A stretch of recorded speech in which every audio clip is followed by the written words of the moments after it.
Hello. This right here is what my comfort zone does not look like. We are here today and I am using Eco Casting Powder. I can't remember what brand it is. It's not one of the leading brands. It's a cheap one, just whilst I was trying it out because I wasn't sure whether or not I'd like it. Thank you, ladies from the Friendship Express. I am now hooked. So here I am with a heart candle mould, and I am just putting some mica powder in it. This mica powder is from Sparkling Glitter Queen over on Facebook. She does have a website which I'll link below as well. Her colours are fantastic.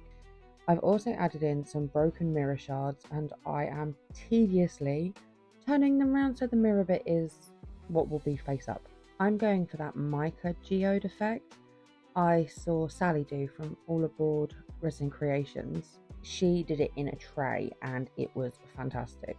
So, second project, let's go big or go home.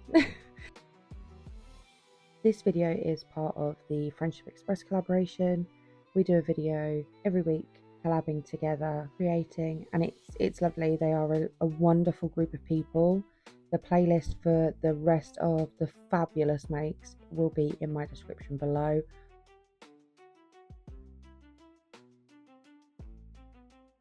So yeah, I'm just adding some more mica because I really want those craters to be craters.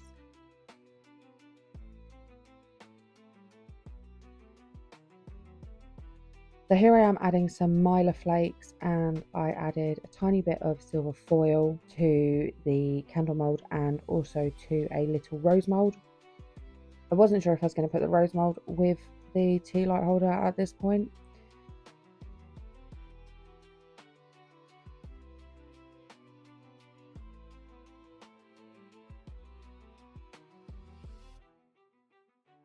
So now here I am measuring up my Eco Casting Powder and doing some maths as to how much water I needed.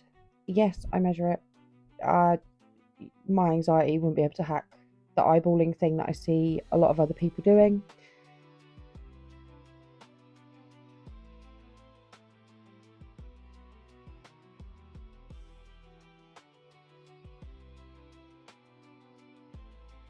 And I'm cheating with my little pushy whisk.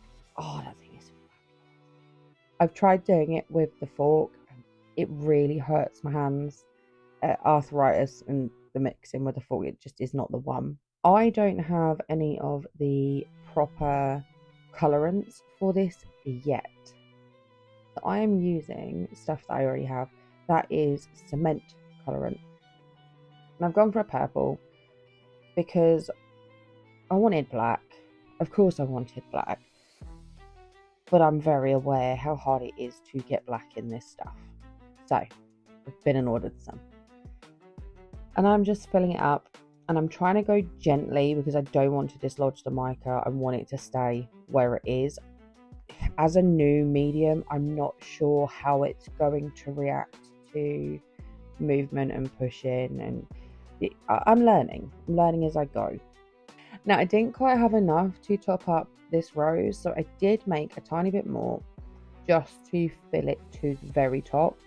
I wasn't happy with it, sort of half full. Then I had too much, so I ended up filling up a coaster mold too.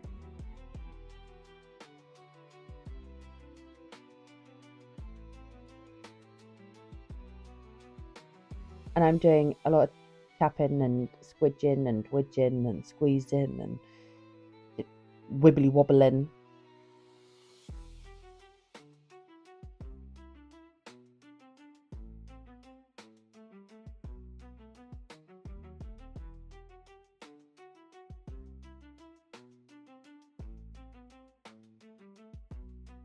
Now here we are for demold. This is the coaster that I poured with the excess.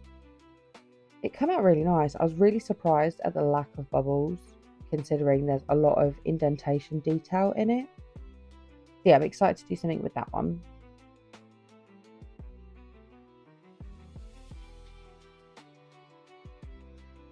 The rose. This surprised me. I really thought that this would have bubbles in, but it didn't, not even one. What I actually come here for. The tea light holder.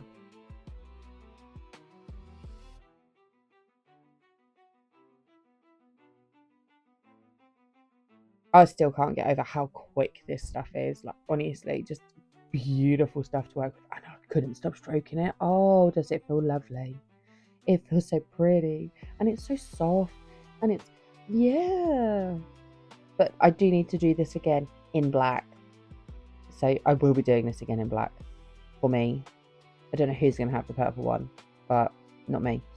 It doesn't fit in with my household. Now here I am just brushing all of that mica out. Oh my goodness, was there a lot of mica, and did that take forever and a day to clean up. I knew I'd used a lot of mica, but to see it like all over the side like that, I was just yeah. But then you get to see all the glass, and I wasn't sure if the mylar flakes were going to be visible. They are a tiny bit, not massively, but then I should have expected that they wouldn't be massively because they're so light they just float.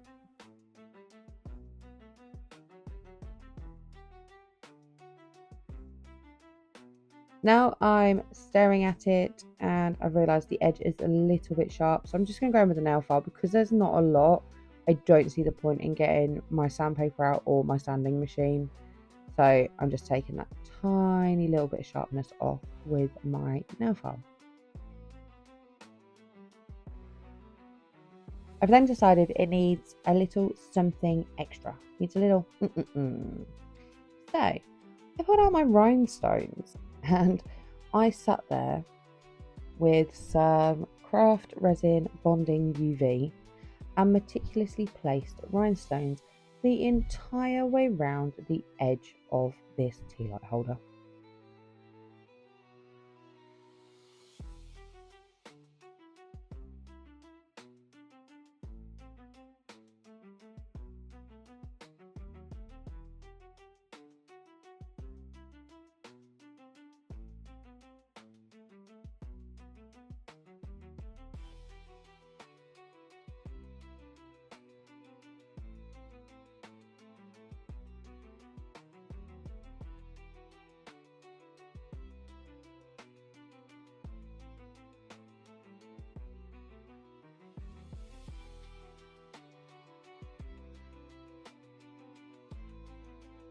But doesn't it look pretty?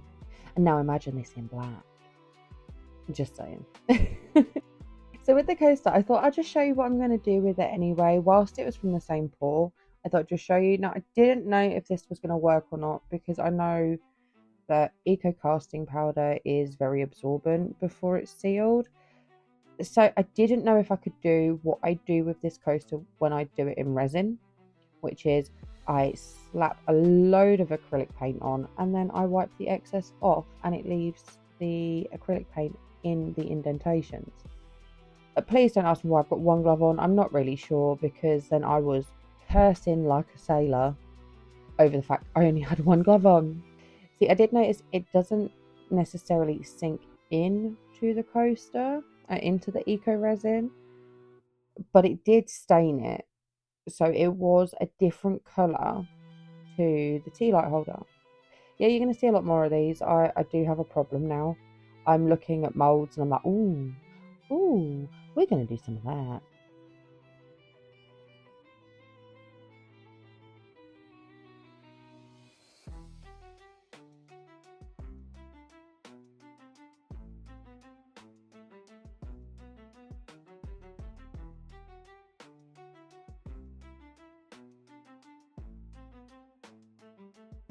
But surprisingly, it did wipe off really well and it left in those indentations beautifully. Now I'm going in with my Liquitex acrylic gloss sealer. I'm not sure if I'm supposed to use this stuff on eco resin, but I don't have much else in terms of choices right now. So I'm going with it's okay. I had a Google and Google said, yeah, it should be okay. So that's what we're going with right now. To be fair, it did seal and gloss it up really nicely and it did bring out that colour a little bit more.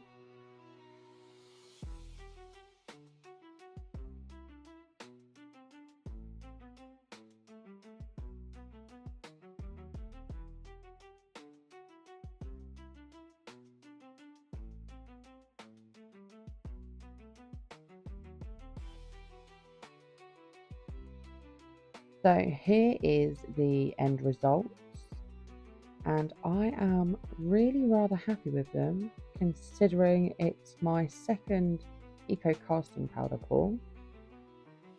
Yeah, let me know what you think. Have I done okay for a beginner? And don't forget to check out the playlist of all the other fabulous people on the Friendship Express collaboration. That's all for now. Bye.